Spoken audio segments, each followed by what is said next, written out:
जय श्री राम। नमस्कार, मैं धीरेन्द्र मोहन त्रिपाठी और आप देख रहे हैं यथार्थ संवाद।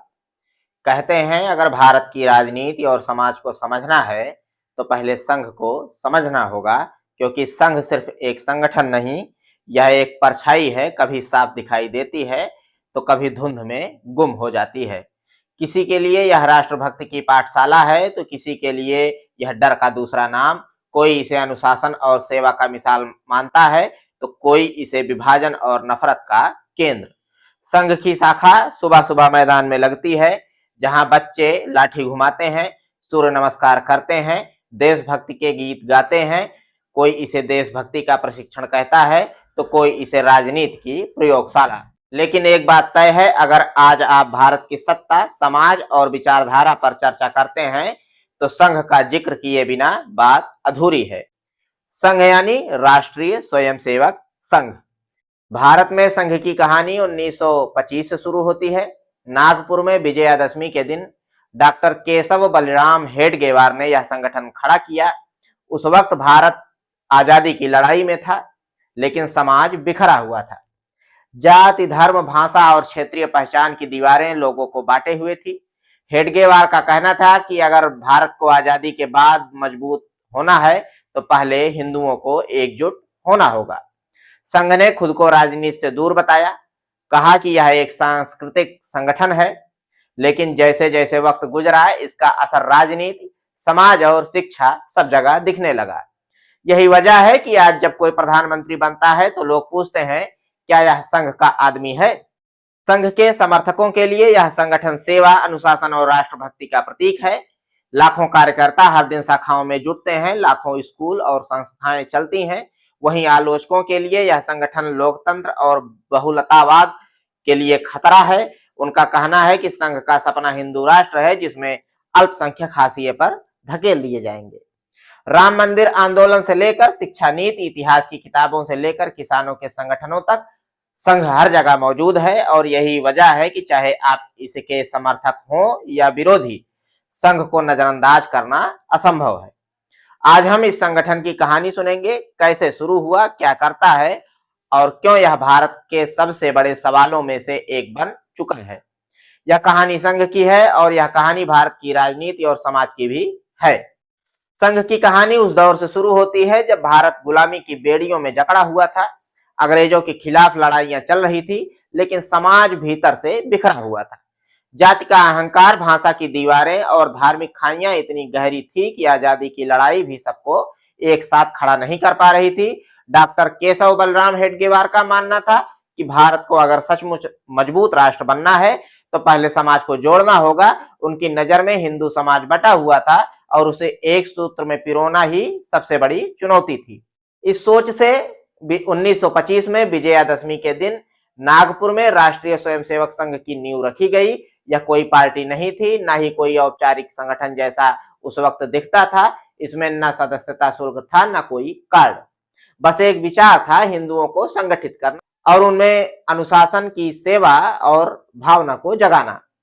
संघ की सबसे बड़ी पहचान उसकी शाखा है। हर मोहल्ले, हर कस्बे, हर गांव में सुबह या शाम शाखा लगती है। मैदान में बच्चे और नौजवान सफेद शर्ट और खाकी निक्कर पहनकर लाठी चलाना सीखते हैं, सूर्य नमस्कार करते हैं, देशभक्ति के गीत गुनगुनाते हैं और इतिहास की कहानियां सुनते हैं। बाहर से देखने पर यह सब कुछ सामान्य खेलकूद जैसा लगता है, लेकिन संघ का दावा है कि यहीं से चरित्र का निर्माण होता है। यही शाखाएं आगे चलकर अनुशासन और समर्पण की पाठशाला बनती हैं। संघ का ढांचा भी बेहद अनुशासित है। सबसे ऊपर सरसंघ चालक होता है, जिसे जीवन भर के लिए चुना जाता है। फिर प्रांत, विभाग, जिला, नगर स्तर तक की पूरी श्रृंखला है। आदेश ऊपर से नीचे तक जाता है और कार्यकर्ता बिना सवाल किए उसका पालन करते हैं। यही कारण है कि संघ के भीतर अनुशासन और संगठन शक्ति इतनी मजबूत मानी जाती है। संघ अपने आप को सांस्कृतिक संगठन कहता है, लेकिन इसकी विचारधारा पूरी तरह से राजनीतिक असर डालती है। यह विचारधारा कहती है कि भारत की पहचान हिंदू राष्ट्र है। यहाँ रहने वाले सभी लोगों की जड़ें भारतीय संस्कृति से जुड़ी हैं, चाहे उनका धर्म कोई भी हो। इस सोच को समर्थक एकता का सूत्र कहते हैं, लेकिन आलोचक इसे अल्पसंख्यकों को अलग थलग करने की कोशिश भी मानते हैं। शाखाओं में इतिहास की कहानियां भी सुनाई जाती हैं। राजपूतों की वीरता, शिवाजी की वीरता, गुरु गोविंद सिंह की और उन योद्धाओं की जिन्होंने विदेशी आक्रमणकारियों से लड़ाई लड़ी। इन कहानियों के जरिए संघ यह भावना जगाता है कि हिंदू समाज हमेशा से संघर्ष करता आया है और अब समय है कि वह एकजुट होकर अपनी ताकत को पहचाने। संघ की सबसे दिलचस्प बात यह है कि यह शुरू से सीधे राजनीति में नहीं कूदा। हेडगेवार और फिर गोलवरकर ने साफ कहा कि संघ राजनीति नहीं करेगा बल्कि समाज का संगठन करेगा, लेकिन धीरे धीरे संघ से निकले कार्यकर्ता राजनीति में जाने लगे। यही कार्यकर्ता आगे जाकर जनसंघ और फिर भारतीय जनता पार्टी के स्तंभ बने। आजादी के बाद जब महात्मा गांधी की हत्या हुई तो संघ पर प्रतिबंध लगा। आरोप लगा कि गांधी के हत्यारे नाथूराम गोडसे का संबंध संघ से था। हालांकि जांच में संघ की सीधी भूमिका साबित नहीं हुई, लेकिन उसकी छवि पर गहरा दाग जरूर लगा। महीनों तक संघ बंद रहा, उसके नेता जेलों में रहे। बाद में जब प्रतिबंध हटा तो संघ ने और सावधानी से काम करना शुरू किया। धीरे धीरे संघ ने अपने काम का दायरा भी बढ़ाया। शिक्षा के क्षेत्र में उसने विद्या भारती के स्कूलों का नेटवर्क खड़ा किया, मजदूरों के लिए भारतीय मजदूर संघ बनाया, किसानों के लिए भारतीय किसान संघ बनाया, छात्रों के लिए अखिल भारतीय विद्यार्थी परिषद और आदिवासियों के लिए वनवासी कल्याण आश्रम बनवाया। गरीब बस्तियों और सेवा कार्यों के लिए सेवा भारती। ये सब मिलकर संघ परिवार कहलाते हैं। अगर आप गौर करें तो पाएंगे कि संघ की रणनीति बेहद गहरी है। वह सीधा सत्ता की लड़ाई में नहीं उतरता, बल्कि समाज के हर हिस्से में धीरे धीरे अपनी जड़ें जमाता है। चाहे स्कूल हो या मजदूर यूनियन, कॉलेज की छात्र राजनीति हो या गांव का सेवा कार्य, हर जगह संघ का कोई न कोई संगठन मौजूद होता है। यही कारण है कि जब भारतीय जनता पार्टी चुनाव मैदान में उतरती है तो उसके पीछे सिर्फ पार्टी कार्यकर्ता ही नहीं बल्कि संघ का विशाल नेटवर्क खड़ा होता है। बूथ से लेकर मोहल्ले तक और गांव से लेकर शहर तक संघ के स्वयंसेवक चुपचाप काम करते हैं। वे पोस्टर लगाते हैं, घर घर जाते हैं, लोगों से बात करते हैं। यही नेटवर्क बीजेपी को बाकी पार्टियों से अलग खड़ा करती है। लेकिन यह पूरी तस्वीर का एक ही हिस्सा है। दूसरा हिस्सा है आलोचना। संघ के विरोधी कहते हैं कि शाखाओं में बच्चों को एक पक्षीय इतिहास पढ़ाया जाता है, जिसमें केवल हिंदू वीरता को महिमा मंडित किया जाता है और मुस्लिम शासकों को आक्रांता बताया जाता है। उनका आरोप है कि यह सोच समाज को विभाजन की ओर ले जाती है। इतिहास, शाखाओं और संघ परिवार के संगठनों का यह जाल आज इतना फैल चुका है कि इसका अंदाजा लगाना मुश्किल है। कहा जाता है कि रोज लाखों लोग शाखाओं में जुटते हैं, हजारों स्कूल संस्थाएं चल रही हैं और यही संघ की सबसे बड़ी ताकत है। धीरे धीरे चुपचाप बिना ज्यादा शोर शराबे के समाज में अपनी पकड़ को मजबूत करना। आजादी के बाद जब देश नई उम्मीदों के साथ आगे बढ़ रहा था, उसी वक्त संघ विवादों में घिर गया। 30 जनवरी 1948 को महात्मा गांधी की हत्या हुई और पूरा देश सन्नाटे में डूब गया। गोली चलाने वाला नाथूराम गोडसे कभी संघ से जुड़ा था। यह सच था कि हत्या के समय वह सक्रिय सदस्य नहीं था, लेकिन उसकी विचारधारा में संघ का असर दिखता था। यही कारण था कि गांधी की हत्या के तुरंत बाद संघ पर प्रतिबंध लगाया गया। हजारों स्वयंसेवक गिरफ्तार हुए और नेताओं को जेल में डाला गया। यह संघ के लिए सबसे कठिन दौर था, लेकिन उसी मुश्किल में संघ ने अपनी रणनीति बदली। उसने सार्वजनिक रूप से साफ किया कि उसका राजनीति से कोई लेना देना नहीं है और उसने संविधान के प्रति निष्ठा की शपथ भी ली। धीरे धीरे प्रतिबंध हटा और संघ फिर से सक्रिय हो गया। संघ ने राजनीति से दूरी बनाने का दावा किया, लेकिन सच यह है कि राजनीति उसकी परछाई से कभी बची नहीं। 1951 में जब श्यामा प्रसाद मुखर्जी ने भारतीय जनसंघ की नींव रखी तो उसके पीछे संघ का पूरा नेटवर्क था। जनसंघ छोटे स्तर से शुरू हुआ, लेकिन धीरे धीरे उसने संघ के कार्यकर्ताओं के बूते अपनी जड़ें जमानी शुरू की। संघ के स्वयंसेवक चुनाव लड़ने नहीं जाते थे, लेकिन वे बूथ संभालते थे, प्रचार करते थे और जनसंघ को ताकत देते थे। यही पैटर्न आने वाले दशकों तक चलता रहा। संघ कहता रहा कि वह राजनीति नहीं करता, लेकिन राजनीति उसकी सांसों में शामिल होती चली गई। 1975 में जब इंदिरा गांधी ने आपातकाल लगाया तो संघ पर फिर से प्रतिबंध लगा। हजारों स्वयंसेवक जेल में बंद कर दिए गए, लेकिन इस बार नतीजा अलग था। संघ के कार्यकर्ताओं ने भूमिगत आंदोलन चलाया और विपक्षी दलों के साथ मिलकर इंदिरा गांधी के खिलाफ लड़ाई लड़ी। जब 1977 में जनता पार्टी सत्ता में आई तो उसमें संघ से निकले कई चेहरे भी शामिल थे। यानी राजनीति से दूरी का दावा करने वाला संघ हर संकट और हर बदलाव में राजनीति का हिस्सा बनते चला गया। लेकिन संघ की सबसे बड़ी राजनीतिक परीक्षा तब आई जब 1980 के दशक में राम जन्मभूमि आंदोलन शुरू हुआ। अयोध्या में भगवान राम का मंदिर बनाने की मांग लंबे समय से उठती रही थी। 1984 में विश्व हिंदू परिषद ने इस आंदोलन की कमान संभाली और उसके पीछे संघ का पूरा तंत्र था। राम मंदिर आंदोलन ने भारतीय राजनीति की तस्वीर ही बदल दी। लाखों की भीड़ अयोध्या में जुटी, जगह जगह शोभा यात्राएं निकली, कार सेवक अयोध्या पहुंचने लगे। संघ और उसके सहयोगी संगठनों ने इस आंदोलन को राष्ट्रव्यापी बना दिया। 1990 में लाल कृष्ण आडवाणी की रथ यात्रा निकली। पूरे देश में माहौल बदल गया। गांव गांव, गली गली, मंदिर मंदिर आंदोलन की चर्चा होने लगी।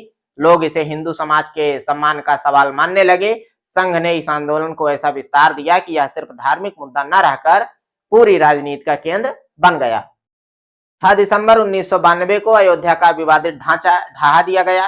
पूरे देश में दंगे भड़क उठे, हजारों लोग मारे गए। संघ और उसके संगठनों पर भी आरोप लगे कि उन्होंने भीड़ को तैयार किया, भीड़ को भड़काया। लेकिन संघ ने हमेशा कहा कि वह आंदोलन के पीछे तो जरूर था, लेकिन ढांचा गिराने की योजना उसकी नहीं थी। यानी संघ साफ साफ इंकार करता रहा। इस घटना के बाद संघ और उससे जुड़ी भारतीय जनता पार्टी दोनों विवादों के केंद्र में आ गए, लेकिन राजनीति में उसका असर उल्टा पड़ा। बीजेपी ने जबरदस्त ताकत हासिल की। राम मंदिर आंदोलन ने उसे हाशिए से उठाकर राष्ट्रीय स्तर की पार्टी तो बना ही दिया। आज जब हम पीछे मुड़कर देखते हैं तो पाते हैं कि संघ ने धीरे धीरे चुपचाप लेकिन बेहद असरदार तरीके से राजनीति को प्रभावित किया। उसने कभी चुनाव तो नहीं लड़ा, लेकिन उसके कार्यकर्ता हर चुनाव में मैदान में मौजूद रहे। बीजेपी अगर आज सत्ता में है तो उसकी जड़ें संघ की शाखाओं में ही हैं। यह भी सच है कि संघ सिर्फ राजनीति तक सीमित नहीं रहा। उसने शिक्षा, मजदूर, किसान, छात्र, महिला, हर तबके के लिए अलग अलग संगठन बनाए। यही संगठन चुनाव के वक्त बीजेपी को ताकत देते हैं और समाज में संघ की गहरी जड़ें जमाते हैं। आलोचकों का कहना है कि संघ का यह पूरा नेटवर्क असल में एक राजनीतिक एजेंडा है, हिंदू राष्ट्र का एजेंडा। लेकिन समर्थकों का कहना है कि यह समाज में सेवा का नेटवर्क है जो हर तबके तक पहुंचता है और जरूरत के समय सहायता करता है। राम मंदिर आंदोलन ने एक और बात साफ कर दी, संघ जनता के बीच भावनाएं जगाने में माहिर है। वह भारत की इतिहास की कहानियों, धार्मिक प्रतीकों और सांस्कृतिक स्मृतियों को इस तरह जोड़ता है कि लोगों की भावनाएं उमड़ पड़ती हैं। यही भावनाएं राजनीति को नई दिशा देती हैं। आजादी के बाद से लेकर 1990 के दशक तक संघ कई बार प्रतिबंध और विवाद झेल चुका था, लेकिन हर बार वह और मजबूत होकर लौटा। हर बार उसकी जड़ें और गहरी हो गई और जब 2014 में नरेंद्र मोदी भारत के प्रधानमंत्री बने तो यह साफ हो गया कि संघ का सपना अब सत्ता के शिखर पर पहुंच चुका है। 2014 का साल भारतीय राजनीति के लिए ऐतिहासिक साबित हुआ। नरेंद्र मोदी जब प्रधानमंत्री बने तो पूरा देश देख रहा था कि यह सिर्फ एक नेता की जीत नहीं, यह संघ के दशकों की मेहनत का नतीजा था। संघ की शाखाओं से निकला एक स्वयंसेवक देश का प्रधानमंत्री बन चुका था। यह उस संगठन की ताकत थी जो 1925 में एक छोटे से कमरे में शुरू हुआ और अब पूरे भारत की राजनीति और समाज को आकार दे रहा था। संघ के लिए यह क्षण एक नई शुरुआत जैसा था। नरेंद्र मोदी सिर्फ प्रधानमंत्री नहीं बने, बल्कि संघ की विचारधारा और कार्यप्रणाली को देश के कोने कोने तक ले जाने वाले प्रतीक बन गए। आज केंद्र सरकार में कई मंत्री और नेता ऐसे हैं जिनकी परवरिश शाखाओं में हुई। यह बताता है कि संघ सिर्फ विचारधारा नहीं देता, बल्कि नेतृत्व भी तैयार करता है। संघ ने हमेशा कहा है कि उसका असली काम समाज निर्माण है, इसलिए सत्ता में उसके लोग हों या ना हो, शाखाएं लगातार चलती रहती हैं। गांव के मैदानों में सुबह सुबह बच्चे खेलते हैं, सूर्य नमस्कार करते हैं, लाठियां चलाते हैं और देशभक्ति गीत गाते हैं। यही बच्चे आगे चलकर डॉक्टर, इंजीनियर, अफसर और नेता बनेंगे और यह सब संघ की सीख अपने साथ लेकर जाते हैं। शिक्षा के क्षेत्र में संघ ने सबसे बड़ा योगदान विद्या भारती स्कूल के रूप में दिया। यह देश का सबसे बड़ा शैक्षिक नेटवर्क है जहां लाखों बच्चे पढ़ते हैं। यहाँ सिर्फ शिक्षा किताबों तक सीमित नहीं रहती, बल्कि संस्कार, अनुशासन और देशभक्ति की बातें सिखाई जाती हैं। ऐसे स्कूल दूर दराज के गांव तक पहुंचते हैं जहां सरकारी व्यवस्थाएं भी अक्सर नहीं पहुंच पाती। आदिवासी इलाकों में वनवासी कल्याण आश्रम काम करता है। वहां शिक्षा, स्वास्थ्य और स्वावलंबन की दिशा में संघ ने हजारों प्रकल्प चलाए हैं। सेवा भारती नाम का संगठन झुग्गी बस्तियों और आपदा के समय मदद पहुंचाता है। भूकंप, बाढ़ या महामारी, किसी भी संकट के वक्त संघ के स्वयंसेवक सबसे आगे दिखाई देते हैं, राहत कार्यों में हिस्सा लेते हैं। मजदूरों के लिए भारतीय मजदूर संघ है, किसानों के लिए भारतीय किसान संघ, छात्रों के लिए अखिल भारतीय विद्यार्थी परिषद। यानी समाज का कोई क्षेत्र ऐसा नहीं बचा जहां संघ ने काम ना किया हो। यही वजह है कि आज संघ सिर्फ एक संगठन नहीं, बल्कि एक परिवार बन चुका है जिसका नाम है संघ परिवार। आज भारत के लगभग हर राज्य, हर जिले और हर गांव में संघ की उपस्थिति है। लाखों शाखाएं रोज लगती हैं। करोड़ों लोग प्रत्यक्ष या अप्रत्यक्ष रूप से इसके संपर्क में हैं। इसकी अनुशासन और सेवा ही इसकी ताकत है और यह लंबे समय से और निरंतर मजबूत होता चला गया। राम मंदिर आंदोलन का सपना भी अब पूरा हो चुका है। अयोध्या में भव्य राम मंदिर खड़ा है और इसे लेकर पूरे देश में उत्साह है। यह संघ के लिए सिर्फ धार्मिक उपलब्धि नहीं बल्कि सांस्कृतिक आत्मविश्वास का भी प्रतीक है। नरेंद्र मोदी के दौर में संघ की भूमिका और मजबूत दिखाई देती है। सरकार की नई योजनाओं में संघ का अनुभव, संगठन कौशल झलकता है। चाहे स्वच्छता अभियान हो, आत्मनिर्भर भारत हो या ग्रामोदय का विचार, हर जगह संघ की सोच की झलक साफ दिखाई देती है। संघ के लिए राष्ट्र सबसे ऊपर है। उसका कहना है कि भारत की पहचान उसकी संस्कृति और सभ्यता में है। यह संस्कृति हजारों साल पुरानी है और इसमें ही भारत की आत्मा बसती है। संघ का मानना है कि अगर भारत को विश्व गुरु बनाना है तो उसे अपनी जड़ों से जुड़ना होगा। आज संघ पहले से कहीं ज्यादा व्यापक और प्रभावशाली है। यह सिर्फ शाखाओं तक सीमित नहीं रहा बल्कि आधुनिक तकनीक और नए विचारों के साथ आगे बढ़ रहा है। युवाओं को जोड़ने के लिए प्रशिक्षण शिविर होते हैं, शिक्षा और स्वास्थ्य के क्षेत्र में प्रकल्प चलाए जाते हैं और सामाजिक समरसता पर लगातार काम होता रहता है। संघ की सबसे बड़ी ताकत उसके स्वयंसेवक हैं। ये स्वयंसेवक बिना किसी लालच के, बिना किसी स्वार्थ के, सिर्फ राष्ट्र की सेवा के लिए काम निरंतर करते रहते हैं। यही भावना संघ को बाकी संगठनों से अलग बनाती है। कभी एक छोटे से कमरे में कुछ युवाओं के साथ शुरू हुई यह कहानी आज करोड़ों दिलों की धड़कन बन चुकी है। 1925 का वह बीज आज वट वृक्ष बन गया है और इस वट वृक्ष की छाया में सिर्फ राजनीति नहीं बल्कि पूरा समाज खड़ा है। लाखों शाखाएं, करोड़ों स्वयंसेवक, हजारों प्रकल्प, यह सब मिलकर एक ऐसा संगठन गढ़ते हैं जो भारत की पहचान का हिस्सा बन चुका है। संघ कहता है कि उसकी शक्ति सत्ता से नहीं आती, उसकी शक्ति समाज से आती है। उसके लिए भारत सिर्फ एक भौगोलिक नक्शा नहीं बल्कि एक जीवित राष्ट्र है जिसकी आत्मा संस्कृति और सभ्यता में बसती है। यही कारण है कि वह अपने स्वयंसेवकों को यह मंत्र देता है कि व्यक्तिगत महत्वाकांक्षा से ऊपर उठो और राष्ट्र निर्माण को सर्वोपरि मानो। कई बार लोग इसे राजनीति की प्रयोगशाला भी कहते हैं, कई बार लोग इसे सेवा की पाठशाला मानते हैं, लेकिन सच यह है कि यह संगठन इतना विशाल हो चुका है कि उसे किसी एक परिभाषा में बांधना अब आसान नहीं है। यह एक विचार है, एक जीवन पद्धति है और शायद एक सपना भी। हिंदू समाज को संगठित करने का सपना, भारत को आत्मनिर्भर और मजबूत बनाने का सपना। आजादी से पहले यह संगठन अंग्रेजों की हुकूमत से अलग अपनी राह पर चल रहा था। आजादी के बाद उसने चुनौतियां देखी, प्रतिबंध झेले, आरोप सहे, लेकिन हर बार यह और मजबूत होकर खड़ा हुआ। और जब देश की राजनीति में उसकी छाया दिखने लगी तब समझ में आया कि यह संगठन अब सिर्फ विचारधारा नहीं बल्कि एक शक्ति है। आज नरेंद्र मोदी जैसे प्रधानमंत्री संघ की शाखाओं से निकलकर देश चला रहे हैं। केंद्र सरकार में, राज्य सरकारों में, संसद और विधानसभाओं में हर जगह संघ की छाप है। लेकिन संघ कहता है कि उसकी असली पहचान सत्ता नहीं बल्कि समाज है। यही उसकी सबसे बड़ी पूंजी है।